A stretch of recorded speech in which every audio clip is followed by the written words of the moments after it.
Donc, Nicolas, est-ce qu'on peut se libérer de l'addiction au sucre? Est-ce que tu as des méthodes? Est-ce qu'elles marchent, tes méthodes? Oui, alors ben voilà, hein, comment se libérer de l'addiction au sucre? Je vais vous proposer 4 méthodes simples qui vont, pour certains, paraître toutes bêtes, mais qui sont très efficaces. Mais avant ça, je vais vous parler de l'addiction au sucre. Et pour ça, il faut remonter à l'origine. D'où vient cette addiction au sucre et pourquoi finalement on est tous addicts au sucre? Tout simplement parce que, à la naissance, on doit apprendre à se nourrir par la bouche. Parce que pendant 9 mois, on ne se nourrit pas en mangeant quelque chose. Vous êtes bien d'accord, hein, on se nourrit avec le cordon, donc on n'a rien à faire. C'est un peu comme une transfusion sanguine. Et pour nous donner envie de se nourrir avec la bouche, eh bien, notre corps a bien fait les choses. Et aussi, ça nous permet d'absorber de grandes quantités d'aliments et donc d'assurer un développement rapide parce que vous savez que l'homme est quand même l'être vivant qui est le plus longtemps dépendant, hein, d'accord, que la plupart des animaux sont capables, dès les premières heures de la vie, les premiers jours, eh bien, d'avoir tous leurs organes opérationnels et de pouvoir quasiment être autonome, alors que l'être humain, pendant au minimum 2 à 3 ans, s'il n'a pas des adultes avec lui, il se ferait manger et il ne pourrait pas vivre. Donc, pour assurer un développement rapide, on doit avoir un développement par la bouche. Et donc, le lait maternel qui est très riche en gras et en sucre, pour nous donner addict, nous rendre addict à ça, eh bien, on a développé à l'intérieur de la bouche des papilles très sensibles au lait, au sucre et au gras. D'accord. Si ça vous rappelle des aliments qu'on voit beaucoup aujourd'hui dans notre aliment quotidien, il y a beaucoup d'aliments qui sont sucrés et gras. Ok. Eh bien, tout simplement parce que les industriels savent que ça, ils ont un pouvoir addictif. Je ne sais pas si on dit addictif ou addictogène, mais Ouais, ouais. addictif très élevé parce que on est conditionné pour un système de survie, hein, pour apprendre à manger avec la bouche et pour un développement rapide, on est conditionné à être addict à ces éléments qui sont très gras et très sucrés. Et il y a donc notre cerveau a mis en place des mécanismes neurologiques d'addiction très puissantes pour que quelque part on ne puisse pas s'empêcher de manger, parce que si on s'empêchait de manger, eh bien on ne pourrait pas se développer et ça serait la mort de l'espèce. Excusez-moi, j'ai un petit chat dans la gorge. Et s'il pouvait manger la petite souris, ça serait sympa. Donc, je vais même vous montrer que ce processus d'addiction est extrêmement puissant. Donc, il y a eu de très nombreuses études chez les rats et qui ont été très récemment reproduits chez l'homme pour montrer que, en fait, le sucre provoque une sécrétion. Quand on mange du sucre, il y a une sécrétion de plusieurs hormones, mais notamment la dopamine, vers la région du cerveau qui contrôle le plaisir. Okay, donc, quand on mange du sucre, eh bien, clairement, ça nous fait un pic de plaisir. Je vous explique comment naît ce mécanisme d'addiction. Sauf que le sucre, lui, dans notre organisme, dégrade les neurorécepteurs. Donc, c'est clairement les récepteurs qui entre deux neurones à la dopamine. D'accord. Si vous avez beaucoup de récepteurs, vous êtes très réceptif à la dopamine. Si vous n'avez pas beaucoup de récepteurs, il faut beaucoup de dopamine pour que vous soyez réceptif. Ce qui veut dire quoi? Eh bien, c'est qu'il vous faudra de plus en plus de sucre pour éprouver la même sensation de plaisir, de satisfaction, d'être rassasié, etc. D'accord, d'être réconforté aussi. Et donc, vous comprenez comment ce mécanisme d'addiction se met en place tout simplement. Alors, on a même identifié que sur les rats, dans un premier temps, que c'était les mêmes mécanismes que les drogues dures, comme l'alcool, la cocaïne, la nicotine, même l'héroïne, d'accord.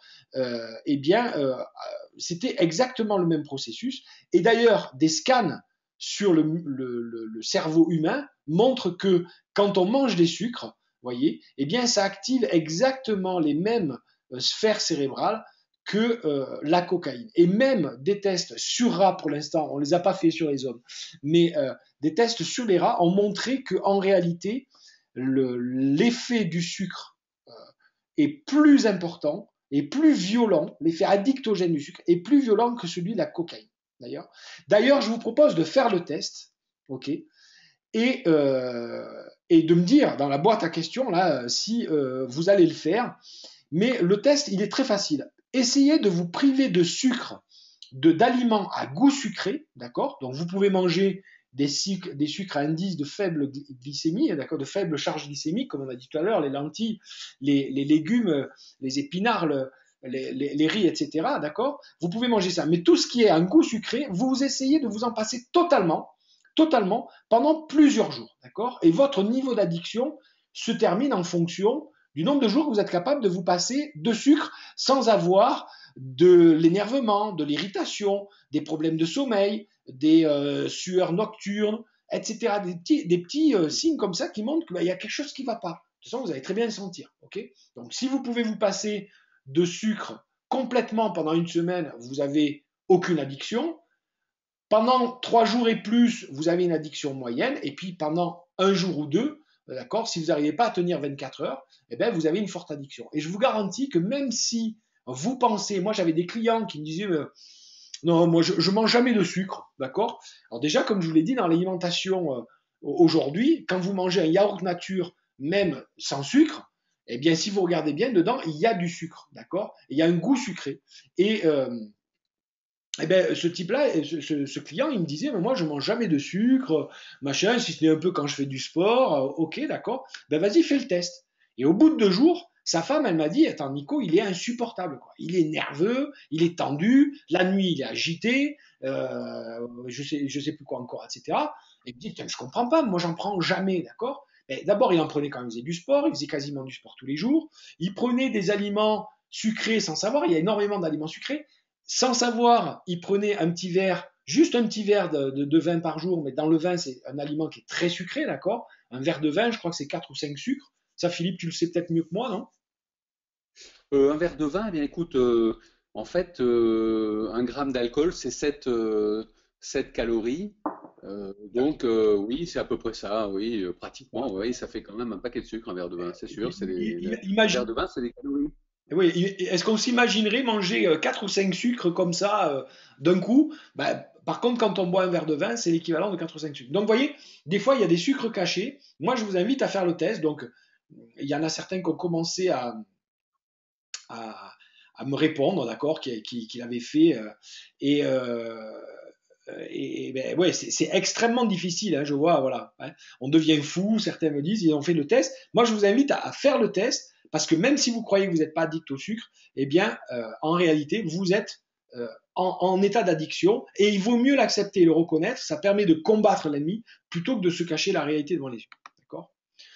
Donc, les clés pour commencer à vous libérer de l'addiction au sucre, eh bien, premièrement, ça va être d'être très vigilant et de prendre son addiction au sérieux, d'accord? De pas se dire ouais non mais c'est pas grave l'addiction au sucre et ou non moi je suis pas addict au sucre. Ça c'est le meilleur moyen en fait pour pas prendre le problème en charge, laisser continuer à être addict et pas pouvoir s'en passer et donc, après avoir toutes les conséquences que l'on peut connaître, bien sûr du diabète quand c'est grave, mais simplement grossir.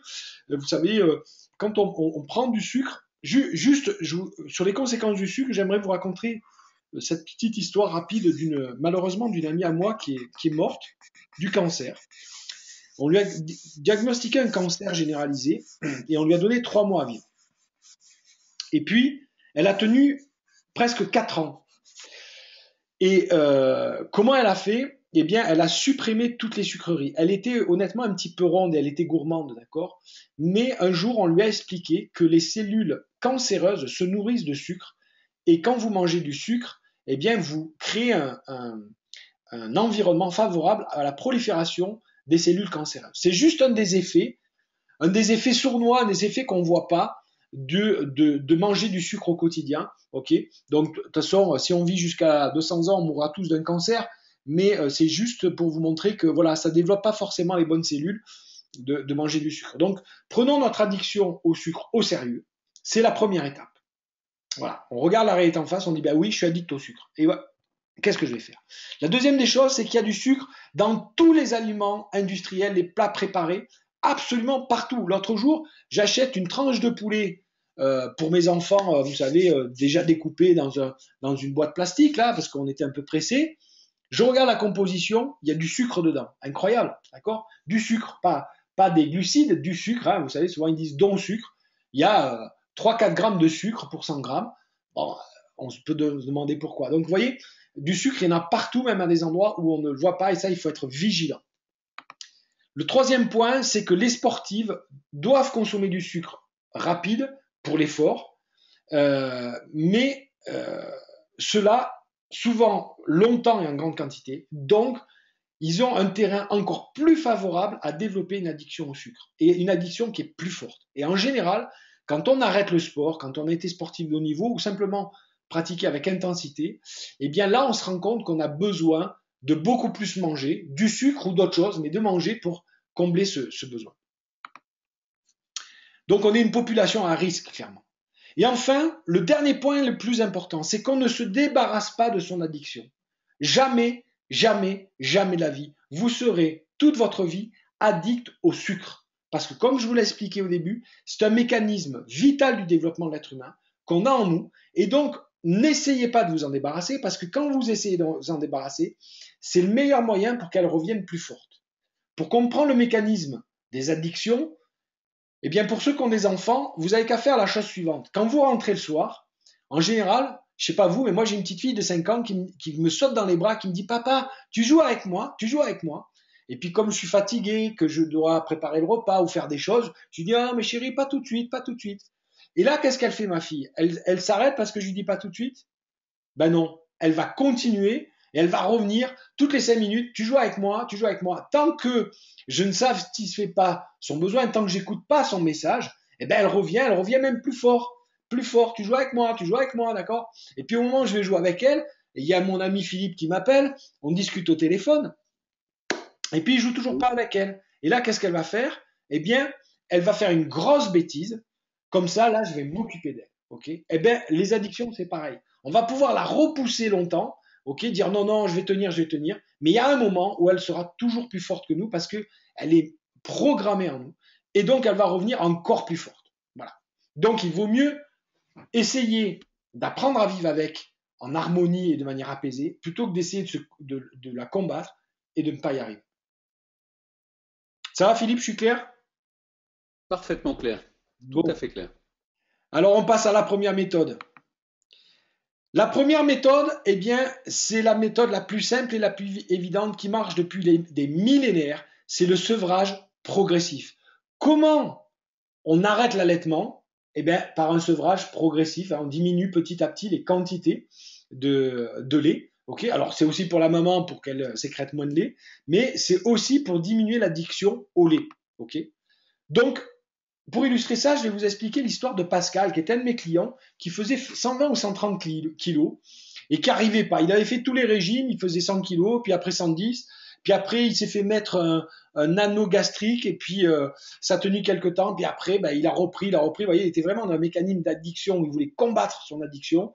Et en fait, il avait complètement perdu la main sur son alimentation. C'est-à-dire que c'est plus lui qui décidait, c'était ses pulsions qui décidaient ce qu'il voulait manger. Et moi, je lui proposais un travail en accompagnement, en préparation mentale, en lui disant, écoute Pascal, quel est l'aliment sur lequel tu pourrais, qui est sucré, sur lequel tu pourrais commencer à réduire un peu les quantités? Il m'a dit, écoute, après avoir réfléchi, le matin, je mets 3 sucres dans mon café, ce qui est quand même pas mal déjà. Je pense que je vais pouvoir réduire d'un sucre par semaine. Je lui dis, attention Pascal, j'ai peur que ce soit pas assez progressif. Alors il a essayé pendant 2 jours, il m'a dit non, c'est vraiment dur, là je force, etc. Je lui dis essaye, si tu enlèves qu'un demi-sucre, au lieu de 3 sucres, tu mets 2 sucres et demi. Est-ce que ça change quelque chose? Il me dit non, là je vois pas trop la différence. Il a fait ça pendant une semaine, et au bout d'une semaine, très fier de lui, très content, il m'a dit Nicolas, tiens, j'ai encore baissé d'un demi-sucre, je suis plus qu'à 2 sucres. Et comme ça, toutes les semaines, quasiment, il enlevait un demi-sucre. Jusqu'à, évidemment, au bout de 5 ou 6 semaines, il ne prenait plus de sucre dans ce café en disant c'est marrant, mais maintenant le goût me convient bien, j'ai envie le goût du café, c'est très bien. D'accord? Est-ce que vous pensez que Pascal a réussi à perdre presque 40 kilos, puisqu'aujourd'hui Pascal il fait 80 kilos pour 1m75, mais 80 kilos de muscles, d'accord? Est-ce que vous pensez que Pascal, il a réussi à perdre 40 kilos juste en enlevant ces 3 sucres? Bien sûr que non. Mais par contre, ça a été une grande victoire pour Pascal parce que là, il a réussi à reprendre le contrôle sur sa alimentation. C'est lui qui décidait ce qu'il mangeait et c'est plus ses pulsions. Donc, mais ça, il a réussi que en faisant un sevrage progressif, de manière à ce que ce soit confortable de diminuer les doses de sucre. Les gens qui disent du jour au lendemain, j'arrête de manger du sucre, je me prive de chocolat, je mange plus de dessert, ben, ils tiennent quoi? 2-3 semaines, et au bout de 2-3 semaines, ils craquent et ils en mangent encore plus. C'est vrai ou pas? Hein? Oui, c'est comme la cigarette aussi. Et Et en fait, c'est important de prendre conscience de sa consommation, comme tu dis. Il faut voir le problème en face et puis chercher à s'accompagner dans le changement, pas se mortifier, mais y aller progressivement parce que notre organisme, il a besoin, il a été habitué à quelque chose pendant un certain temps. Il ne faut pas le changer, lui changer ses habitudes brutalement. Exactement. En tout cas, le meilleur moyen d'obtenir des résultats durables dans le temps, surtout face à une addiction, eh bien, c'est de diminuer de manière progressive. Donc voilà la méthode. Je vous la donne clé en main. Donc prenez de quoi noter. Première étape, eh bien, choisissez un et un seul aliment sucré que vous voulez diminuer. Les crèmes dessert, le café dans le sucre, le chocolat, d'accord, ou des plats tout préparés, les glaces, ou je sais pas ça, quelque chose que vous mangez régulièrement et donc vous avez du mal à vous en passer. Prenez conscience de votre consommation, ça veut dire mesurez-la, d'accord? C'est-à-dire clairement, si vous voulez aujourd'hui vous manger 2 ou 3 crèmes dessert à la fin de repas pour vous sentir rassasié, ça arrive, il y a des gens qui me disent, bon, eh bien, commencez par prendre conscience de votre consommation. Ok? Vous prenez un tableau, vous prenez un graphique et tous les jours, vous mangez, vous notez ce que vous consommez. D'accord? Il y a des gens qui me disent, moi, je mange beaucoup de chocolat. Ok, combien t'en manges? Oh, je sais pas, 1 ou 2 tablettes. T'as mesuré? Ben non, je sais pas. Ben, mesurez-le en carreaux, mesurez-le en cuillères de crème dessert, mesurez-le en quantité de sucre. D'accord? Ça, c'est indispensable. Diminuez donc progressivement. C'est-à-dire que en quantité et aussi dans le temps. Comme l'histoire de Pascal. Si vous dites je suis à 3 crèmes dessert en fin de repas, ben, demain je passe à 2, je trouve que c'est trop violent. Commencez par vous dire ben, je prends 2 crèmes dessert plus seulement 3 cuillères de l'autre crème dessert. D'accord? Et puis demain, ou après-demain, ou dans 3 jours, je prendrai que 2 cuillères. Et puis dans une semaine, je prendrai plus qu'une cuillère et toujours mes 2 crèmes dessert. Vous voyez, très progressivement en quantité et dans le temps. Ne soyez pas pressés, c'est le meilleur moyen de réussir. La deuxième méthode, c'est ce qu'on appelle le tracking, d'accord? Tracking ou tracing, je ne sais pas comment on dit, on prononce. Ok? C'est quoi? C'est le fait de mesurer votre consommation, eh bien, vous n'allez pas le mettre dans un coin quelque part. Affichez-le sur un graphique. Ça, c'est très important parce que la motivation, quand on est en train de lutter contre une addiction, elle est très fluctuante. Des fois, on a très envie, puis après, des fois, on n'a plus très envie, d'accord? Et le meilleur moyen d'entretenir votre motivation au quotidien, c'est de voir vos progrès et que aussi, alors vous voyez, par exemple là, ben, j'ai un nombre de cuillères de crème dessert qui diminue régulièrement. Je me dis ouais super, je suis content, ok. Et puis ben, un jour elle remonte, j'ai du stress, j'ai quelque chose, je suis invité, ça remonte. Ben, le fait de le marquer, eh bien, ça me permet de réagir tout de suite et pas de dire bon ben, ça remonte, ouais mais c'est pas grave et puis hop, on laisse continuer pendant des semaines, ça dérive. Non, ça, on réagit tout de suite quand ça remonte et on s'encourage et on est content quand ça diminue et que on s'approche de son objectif. D'accord? Voilà. Donc, utilisez ce levier de motivation qui est très puissant parce que c'est aussi une pulsion. En fait, dans la vie, il y a 2 grandes pulsions qui sont très puissantes. D'accord? La pulsion sexuelle, celle de se reproduire l'espèce. Donc tout ce qui va toucher à ces pulsions-là sont très puissantes. Et la deuxième pulsion qui est très puissante, c'est celle de progresser, se développer. Une espèce qui ne progresse pas, qui ne se développe pas, meurt. Donc on a des pulsions qui sont très puissantes. Si vous faites un graphique où vous voyez votre progression, eh bien vous utilisez une pulsion pour combattre une autre pulsion, et ça c'est un outil qui est très efficace. Donc, je vous redonne la méthode point par point, ok. Premièrement, prenez du papier millimétré ou une feuille à petits carreaux parce que un tableau sur votre ordinateur, ça va rester sur votre ordinateur et moi je veux que vous l'affichiez sur votre frigo ou en tout cas un endroit qui est visible tous les jours pour vous marquer psychologiquement, consciemment et inconsciemment.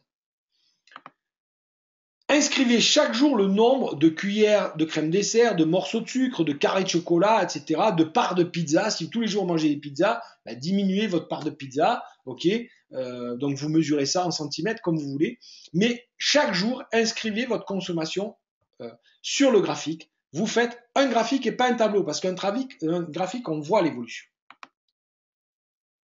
Affichez ce graphique sur le frigo, un endroit qui se voit, dans les toilettes, sur la glace de la salle de bain, en vous réveillant de votre chambre, d'accord? Un endroit où vous passez tous les jours, mais affichez-le, d'accord? D'abord, ça vous permettra des fois d'en parler à votre entourage, et ça a un effet stimulant en termes de motivation, mais surtout, vous verrez toute la journée l'évolution, et ça vous permettra d'y penser, même inconsciemment, vous serez stimulé.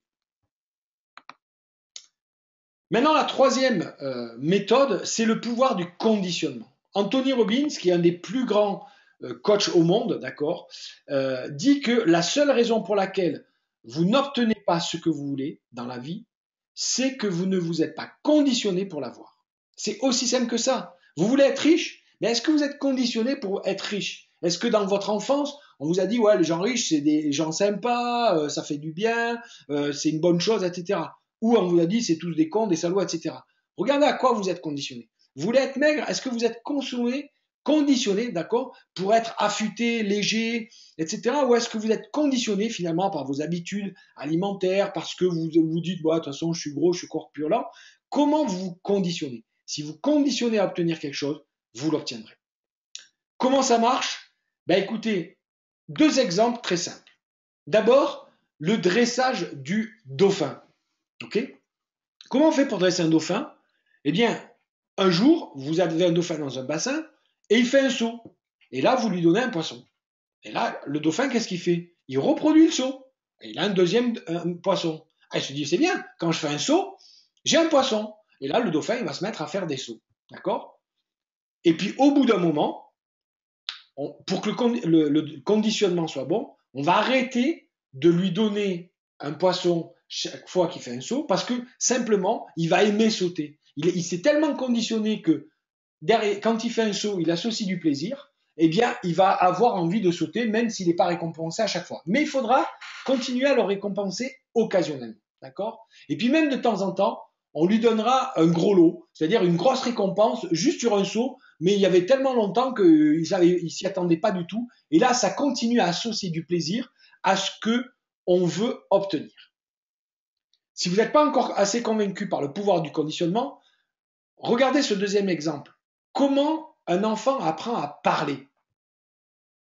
Un enfant apprend à parler en faisant des sons comme ga, gaga, d'accord? Et là, qu'est-ce que fait son entourage? Son entourage lui dit, oui, bravo, tu as dit gaga, il a commencé à parler, c'est bien mon chéri, tu dis presque papa. Et là, le petit, il se dit, je vais continuer, gaga, gaga, gaga. Alors il répète ce qu'on lui dit, il aime parler, ok? Parce qu'il a des encouragements et ça lui provoque du plaisir. Quand il essaye quelque chose, il a du plaisir. Imaginez un instant que quand l'enfant commence à parler, à dire gaga, on lui dit tout de suite, non, c'est pas gaga, c'est papa, tu vas parler comme il faut, oui. Je vous garantis que votre gamin, il essaye 3 fois de parler et puis après, il n'essaye plus jamais. Okay? Donc le conditionnement, c'est un pouvoir extrêmement puissant pour être capable de faire ce qu'on a envie. Déterminer ce que vous avez envie, si vous vous conditionnez, eh bien, c'est le meilleur moyen d'obtenir ce que vous avez envie. Alors, vous allez me dire, mais quel est le rapport avec l'addiction? D'abord, l'addiction, c'est une pulsion qui est très forte. Donc, il faut associer à ça un conditionnement qui est très fort. Donc, dans la première partie, ce que vous allez faire, une fois que vous avez choisi l'aliment que vous voulez diminuer, que vous avez mis votre graphique sur le frigo, mais bien sûr, vous pouvez utiliser une seule de ces méthodes séparément, eh bien, vous allez d'abord faire un geste de célébration. On a tous un geste de célébration. Imaginez quand vous gagnez un match de tennis ou alors que vous gagnez une partie de Wii avec vos enfants ou de poker avec vos amis, vous faites un geste. D'accord? Toi, Philippe, c'est quoi ton geste de célébration? Bon bah écoute, moi je serre les poings, je mets les bras en l'air et puis bon, je suis content, je remue un peu comme ça dans la Voilà. joie. Ok, c'est ça. Hein, moi, je serre aussi le poing, alors ou le bras tendu ou le bras plié selon certaines personnes, d'accord? Il y en a qui vont sauter en l'air, il y en a qui... on a tous un geste de célébration. Donc, je vais demander à tous d'identifier votre geste de célébration, ok? Et de le faire 3 fois d'affilée. Allez, Philippe, tu le fais avec moi, on le fait 3 fois. Allez, Ouais. c'est bon. Oui, Ensuite, oui, avec ce geste de oui. célébration, tu as vu, ça vient presque naturellement. Eh bien, vous allez Ouais. associer un cri de victoire. Yes, ouais, chouette, super, wouh! D'accord? Choisissez votre cri de victoire. Pareil, quand vous gagnez un match, quand vous battez vos enfants aux jeux vidéo, quand vous réussissez un truc exceptionnel, eh bien, vous faites quelque chose. Moi, c'est yes. Et toi, Philippe, c'est quoi? Bah c'est oui, ouais, oh, Ouais, ok, c'est waouh, ouais, ok. Alors, waouh.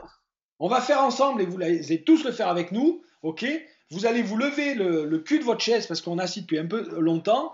On va se mettre debout et on va faire 3 gestes de célébration en même temps que 3 cris de victoire. Allez, vous êtes prêts? Un, 2, 3. Yes! Yes! Waouh! Yes! Waouh! Waouh! Voilà! Eh, on se sent pas mieux, Philippe? On se sent beaucoup mieux. C'est dommage qu'on puisse pas entendre nos amis, mais bon, je doute pas qu'ils l'ont fait et on se sent beaucoup mieux. Ça libère. Eh ouais. Donc, vous voyez, tu vois, si on fait ça régulièrement, ça serait bien, ok? Eh bien, ça, c'est le minimum chaque jour.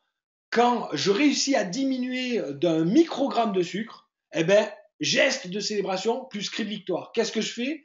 Ben, j'associe un bien-être, un plaisir à ma victoire. C'est pas juste.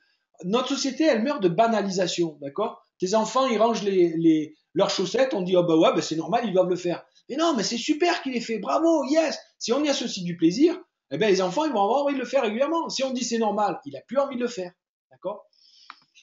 Donc, vous allez maintenant chercher prendre 1 minute, on va faire 1 minute pour boire un petit coup, Philippe et moi. Ok, vous allez écrire, et j'aimerais que vous m'écriviez dans la fenêtre à questions là, euh, 5 moyens simples de se célébrer, de fêter une petite victoire. Quand je dis simple, ça veut dire quelque chose que vous pouvez faire tout de suite. Si vous dites, ouais, ouais, je me paye un voyage en Thaïlande, bon, vous n'allez pas le payer tout de suite, d'accord? Mais un petit truc qui vous fait plaisir, d'accord? Aller prendre votre enfant et lui faire un câlin, passer 5 minutes sur Facebook, vous balader dans votre jardin, faire votre jardin, aller caresser votre chien. Voilà, des choses que vous aimez faire, prendre votre guitare et jouer un petit morceau de guitare, regarder une émission télé que vous aimez, lire un bouquin, voilà, hein, ok? Allez, 5 moyens simples de célébrer, donc citez-en un ou deux simplement, hein, voilà, une bonne douche, je dis merci, se faire un bon film au ciné, lire un livre, voilà, vous me donnez des idées, c'est génial, donc continuez. Et faites cette liste au moins avec 5 moyens simples de vous célébrer. Vous avez déjà 2 moyens, c'est la célébration et le cri, ok? Et puis trouvez-en encore 5 pour célébrer. Jouer sur le téléphone, lire un livre, un peu de musique, écouter un Boire une coupe de champagne, ça peut marcher aussi, Nico, ou pas? jeu. Boire une coupe de champagne, c'est accepté ou Ben, pas? pourquoi pas? Oui, oui, tout à fait, tout à fait. Il vaut Parce que mieux. c'est pour célébrer, c'est pas tout le temps par définition, donc après tout, si c'est pas tout le temps. Exactement. Alors, même si on va dire le champagne, c'est une forme de sucre, mais voilà, si c'est systématique, ça serait dommage. Mais si c'est de temps en temps, c'est un moyen simple de célébrer parce que tu peux le faire rapidement. D'accord? Alors, jouer une partie de billard, écouter un bon morceau de musique, se poser sur le balcon, aller faire un bisou à ma copine. Ah, ça, c'est un bon moyen de célébration. D'accord? En plus, on implique une sortie vélo, un resto. Bon, ben voilà, ok, d'accord. Partager avec d'autres, une bonne sortie vélo, regarder un épisode d'une série appréciée. Ah ben, ouais. 2 carrés de chocolat pour mon Robert. Salut Robert, ça fait plaisir de te voir et félicitations pour ton semi-Ironman. Une sortie dans ma cour, admirer la mer. Ah ben, ça c'est super. Un bon bain, voilà une bonne idée. Faire une bonne tisane de détente. Voilà, à quelqu'un raconter à quelqu'un ben, l'exploit qu'on a fait, c'est une super idée. Écouter une chanson, raconter, boire un café, bon, ben, écoutez, super, vous avez jardiné, boire un bon vin, une bonne glace. Alors, hein, la bonne glace, le bon vin, pourquoi pas, c'est une bonne idée. Un massage du pied, ça c'est super, se faire un petit massage, soit soi-même, ça demander à quelqu'un un petit massage, ou se payer, pourquoi pas, un petit massage. Moi, à une période, j'avais une compagne qui fumait, et un jour, elle a regardé le budget qu'elle dépensait tous les jours en cigarettes, et elle a vu que grâce à ça, elle pouvait se payer toutes les semaines un bon massage relaxant entier, des pieds à la tête. Et elle a décidé de vaincre son addiction. Et au bout de quelques semaines, eh bien, elle a investi son argent dans ces massages-là pour célébrer ça. C'était une très bonne idée. Ok, bon, je vois que vous avez de super idées. Et on va pouvoir continuer la méthode du conditionnement. Et enfin, vous allez chercher chez vous 5 célébrations exceptionnelles. Des choses que vous êtes prêt à faire exceptionnellement pour de temps en temps dire, allez, là, je marque le coup parce que je suis en train de reprendre le contrôle de mon alimentation, le contrôle finalement de ma vie. C'est plus mes pulsions qui me dirigent, mais c'est moi qui dirige ce que je fais. Donc ça se célèbre, c'est exceptionnel. Franchement, si vous faites ça, vous faites partie quelque part des gagnants, d'accord. Jim Rohn disait le meilleur moyen de réussir, eh bien, c'est de ne pas faire ce que font les losers. Et malheureusement, aujourd'hui, la grande majorité de la population, eh bien, ne sait pas se célébrer de petites victoires qu'elle gagne, parce que, les victoires, c'est pas des petites choses basiques du quotidien. Ça, c'est une vraie connerie. Il faut arrêter. Il faut trouver des moyens de se célébrer. Et si vous ne les avez pas préparés avant, vous le ferez pas et vous banaliserez vos exploits. Moi, je dis que vous êtes des champions du quotidien et vaincre une addiction au sucre, eh bien, c'est une grande victoire. Alors maintenant, comment on va s'en servir? C'est la partie de la méthode. Célébrer, faire une célébration simple quotidiennement pendant un mois, c'est-à-dire tous les jours, quand vous réussissez à diminuer votre quantité de sucre, eh bien, faites une célébration simple. Alors, ça va du geste de célébration avec le cri, plus un petit plaisir, vous l'avez dit tout à l'heure. Et ça pendant un mois. Au bout d'un mois, vous allez faire une célébration exceptionnelle. D'accord? C'est-à-dire vraiment vous payez un beau truc de dire, tiens, ça fait un mois que je diminue mon sucre. Je ne sais pas si je suis arrivé à zéro, c'est pas grave, mais ça fait un mois que je fais des efforts. J'ai réussi à tenir un mois. Et là, je me fais un bon resto, je me fais un bon un week-end, je me paye vraiment une fringue que j'avais envie de me payer depuis un moment, etc. Et vous allez faire une célébration exceptionnelle au premier mois, au troisième mois, au sixième mois et au bout d'un an. Vous n'avez plus besoin de faire des célébrations quotidiennes après le premier mois. D'accord? Là, votre organisme a compris que quand il fait une victoire au sucre, eh bien, il a une récompense et maintenant, il a pris l'habitude. C'est plus la peine de continuer. Par contre, il faut exceptionnellement surprendre votre organisme à dire, tiens, là, je me paye un bon truc. Et lors là, le meilleur moyen de le faire, les amis, on ne va pas se la raconter, c'est de programmer dans votre agenda à un mois, à 3 mois, à 6 mois et un an, une célébration exceptionnelle si vous avez continué à diminuer votre consommation de sucre. Enfin, en cas d'échec, qu'est-ce qu'on fait? On se célèbre? Eh bien, non, d'accord, mais on ne va pas se critiquer. Donc là, vous allez voir dans la méthode 4 ce que je vous propose de faire, mais ce que vous allez faire, c'est que vous allez vous contraindre à dire, bon, cette semaine ou aujourd'hui, j'ai augmenté ma consommation de sucre, ok, ce que je vais faire, je me fais un débrief. Qu'est-ce qui s'est passé? Qu'est-ce que j'ai ressenti? Quel était le besoin que j'avais envie de faire? Comment j'aurais pu faire autrement? Bref, et mettre en place un plan d'action derrière pour dire la prochaine fois si ça arrive, voilà ce que je ferai. Okay? C'est-à-dire que vous n'allez pas vous frapper en cas d'échec, puisqu'on se récompense en cas de succès. Vous n'allez pas vous frapper, vous n'allez pas vous blâmer, ça ne sert à rien, mais vous allez vous poser et dire, je me contrains à faire un vrai débriefing avec un vrai plan d'action. Quelle est la petite action que je vais mettre derrière? Ok? Ça va, c'est clair, Philippe? C'est très clair, oui. Et c'est important de ce débriefing, d'avoir conscience de ce qu'on fait. Hein. C'est ça. Donc c'est important de regarder, d'avoir un regard sur soi-même. C'est déjà une bonne partie de la résolution. Je te laisse poursuivre dans cette voie-là, mais je comprends parfaitement ce que tu veux dire et je suis d'accord. Le débriefing est important. On passe, merci Philippe de cet appui, c'est qu'on passe de gestes qui sont mécaniques et automatiques, bref, on s'en rend même plus compte qu'on le fait, à des gestes qu'on conscientise, donc on reprend le contrôle dessus. Okay? Par exemple, la respiration, c'est un geste qu'on fait tout au long de la journée sans même y penser. Mais quand on commence à respirer en conscience profondément, ben là, on sent qu'on se sent beaucoup mieux, qu'on se sent plus vivant, on est plus posé, d'accord? Donc la respiration, par exemple, eh bien, c'est aussi ce genre de comportement qu'on fait de manière automatique et qui, au bon moment, ben, nous dirige sans même le savoir. Enfin, la quatrième méthode, la quatrième partie, c'est vivre avec son addiction. D'accord? Donc, c'est ce que je vous expliquais, c'est plutôt que de combattre l'addiction, l'idée, ça va être d'apprendre à comment vivre avec de manière harmonieuse et sympa. Donc, lutter contre une addiction, c'est un combat qui est perdu d'avance. Parce que c'est renier le message émotionnel. Le message reviendra encore plus fort, comme je vous l'ai expliqué tout à l'heure, avec les enfants.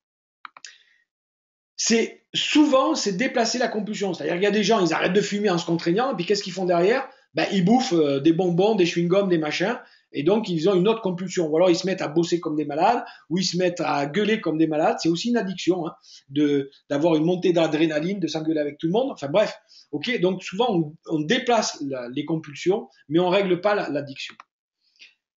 Et c'est souvent une somatisation physique, c'est-à-dire que à un moment on aura tellement contraint l'addiction que c'est notre corps qui va commencer à craquer parce que toutes les frustrations et les pulsions qui n'ont pas pu être satisfaites, eh bien elles vont aller dans le foie, dans l'estomac, dans les reins, dans un coude, une tendinite ou des choses comme ça. Donc moi, ce que je vous propose, c'est plutôt d'accepter votre addiction. Alors ça veut dire quoi, accepter votre addiction? Déjà, c'est comprendre l'idée que je vous ai expliquée tout à l'heure, qu'une addiction, on ne s'en débarrasse pas, mais on apprend à vivre avec. Ça fait partie de nous. Cela, du coup, change complètement notre vigilance. Parce que plutôt que de la renier, on va être vigilant. On sait qu'elle est là, qu'elle peut revenir à tout moment, et donc je vais essayer d'être vigilant. Par exemple, je vais pas acheter de sucreries. Je vais faire attention à des moments, quand elle revient, je vais faire attention, je vais pouvoir mettre en place des stratégies pour me sentir mieux, me décontracter, etc. Plutôt que de dire mais non, elle n'est pas là, et puis un jour me faire surprendre et d'avoir envie de bouffer tout le paquet de chocolat quand je rentre le soir à la maison. Accepter que parfois elle revienne, puisqu'on ne peut pas complètement s'en séparer, de temps en temps elle reviendra. Et plutôt que de se blâmer, de s'accuser, de se trouver nul, eh bien accepter de dire ok, elle est là, coucou, bonjour mon addiction, tu reviens. Ok, c'est juste un jour et puis ça va. Et vous allez voir qu'elle va passer beaucoup plus que si elle vient votre addiction, c'est quoi? C'est que quelque part vous êtes mal. Et si en plus vous vous blâmez et vous trouvez que vous êtes nul de ne pas y arriver, vous allez vous sentir encore plus mal et votre addiction sera encore plus forte. Donc acceptez-la. Dites-vous ok. Si vous avez une bonne alimentation, que de temps en temps vous faites un excès, eh bien il a même été démontré que non seulement c'est pas néfaste, mais en plus ça vous aiderait à maigrir. Bon, je vous expliquerai ça dans une autre conférence ou dans un programme qui s'appelle 4 kilos en 4 semaines. Mais donc il n'y a pas de souci, il vaut mieux l'accepter. Enfin, chose très importante pour vivre avec son addiction, l'idée, ça va être de rechercher le bénéfice qu'elle vous apporte. D'accord? La première chose, on va dire, moi je suis accro à la cigarette, le bénéfice qu'elle m'apporte, non, c'est nul, ça brûle mes poumons, je vais vivre moins longtemps, je tousse, je pue, j'ai plus de goût. D'accord? Non. Le bénéfice, c'est peut-être que quand je vais fumer, je vais fumer en même temps que les copains. Ça me permet d'avoir un moment de convivialité. Ça me permet de me trouver une bonne raison de prendre un moment pour moi. Ça me permet de respirer profondément. Ça me permet d'apaiser mon stress, d'accord? Ça me permet peut-être d'éprouver du plaisir. Quand je mange du sucre, j'éprouve du plaisir. Ou quand je mange du sucre parce que j'ai besoin de reconnaissance. Donc à ce moment-là, j'aurai besoin de reconnaissance. Si plutôt que de compulser, vous prenez le temps de vous arrêter et de vous dire, voilà, pourquoi je mange? Là, pourquoi je mange comme un fou? Qu'est-ce qui se passe en moi? J'ai besoin de quoi? Ok, je prends une respiration, deux respirations, et derrière, je vais me dire comment je pourrais satisfaire ce besoin différemment. J'aurais besoin de réconfort, plutôt que de me manger une tablette de chocolat, je vais appeler un bon ami, ou je vais aller voir ma femme et je vais la prendre dans les bras, je vais aller voir mes enfants, d'accord? Je bouffe du chocolat parce que je suis inquiet, parce que j'ai plus d'argent sur mon compte. Bon, ok, c'est parce que j'ai plus d'argent sur mon compte. J'en prends conscience, et puis dès demain, je vais commencer à poser une petite action pour que ça aille mieux, ok? Et même dès ce soir, je vais aller consulter mes comptes, je vais regarder les comptes, ok, je vais pas me sentir bien, mais je vais prendre le temps de respirer, je sais pas, me changer les idées, et puis hop, je mène une action pour régler le problème de fond et pas le renier en mangeant une addiction, en me disant, bah, tiens, voilà, maintenant ça va mieux, pendant quelques minutes ça va mieux, j'ai oublié mon problème et ça me permet de passer à autre chose. OK pour ce mécanisme-là? Eh bien, les amis, maintenant, le moment d'agir est venu. OK? Parce que si on reste dans le discours, ça ne sert à rien. Donc, je vais vous proposer là de prendre 2 minutes et de me dire, eh bien, quelle est la première action que vous allez mettre en place? OK? Choisissez une des 4 méthodes, un aliment sucré que vous voulez diminuer et mettez dans la boîte à questions, eh bien, qu'est-ce que vous allez faire concrètement là pour démarrer? Parce que sinon, on n'est pas dans l'action et ça restera une conférence qui vous dira, ouais, c'était intéressant, mais vous n'allez rien mettre en œuvre. Alors, dès maintenant, prenez un engagement vis-à-vis de moi. Et voilà, donc il y a déjà notre ami Gauthier hein, qui dit, ben, moi je vais mettre en place le tracing, diminuer les céréales, dit Julien, dès demain matin, ok. Réduire le sucre dans le café pour Isabelle, super. Diminuer le miel et compter les cuillères de miel. Eh bien écoute, pourquoi pas, si tu en manges vraiment beaucoup, je vais diminuer les sucreries le soir devant la télévision. Alors très bien, commence Yves. Hein, Yves nous dit ça, ben, commence par dénombrer le nombre de sucreries que tu prends et ne les supprime pas demain. Tu vas les diminuer, c'est-à-dire que tu vas les diminuer en comptant le nombre de sucreries. Ah ben tiens, aujourd'hui j'en ai pris 10. Ok, d'accord. Bon, eh bien, allez, toute la semaine prochaine, j'essaie de tenir à en prendre que 9. Et je mets ça sur un graphique. Ok? Je mets un demi-sucre dans le café, me dit Bruno. Réduire pour arrêter les crèmes dessert en fin de repas pour Olivier. Et oui, voilà. Alors progressivement, hein, faire le graphique aussi pour Laetitia et Alexandre. Passer progressivement dans les pâtes blanches aux pâtes complètes. Bravo pour Jean-Baptiste, c'est super. Augustin, moins de Nutella, voilà. Hein, le Nutella, c'est gras et sucré, donc c'est le lait maternel. Donc c'est vraiment une addiction terrible. Eh bien, plutôt que de se priver de Nutella, Augustin, je te propose simplement de compter le nombre de cuillères ou de couteaux de Nutella que tu mets sur tes tartines dans la journée, et puis de progressivement de voir comment tu le diminues. Nicolas, ah ben salut Nicolas, ne pas manger systématiquement de dessert à la fin d'un repas. Ok. Alors ça, pareil Nicolas, diminuer progressivement. Et quand tu as besoin de manger un dessert sucré, ben, plutôt que de le nier, eh bien, je te propose d'aller chercher quel est le besoin que tu as quand tu as besoin de ce dessert. Qu'est-ce qui se passe pour toi? Qu'est-ce qui se passe dans ta tête? Alors, Frédéric qui me pose déjà une question. Que faire ayant supprimé le sucre, le coca, le café, les produits laitiers, les produits industriels? Ben, si tu as déjà supprimé tout ça, à mon avis, tu ne dois pas avoir de problème de sucre, Frédéric, ni de gras, de surpoids en tout cas. En tout cas, on verra ça dans la partie des questions qu'on va faire juste après. Michel qui me dit, je comprends pourquoi j'ai pris 5 kilos sur les hanches. Bravo. Ok, eh bien écoutez, bravo, vous avez donné. Alors j'ai mon ami Robert qui me dit diminuer ma prise de gingembre bio confit à 2 fois par semaine, juste à 1 fois. Attention, c'est pas une diminution progressive, Robert. Là, tu diminues de 50% d'un coup. Donc moi, je t'invite à voir comment tu peux diminuer ça plus progressivement.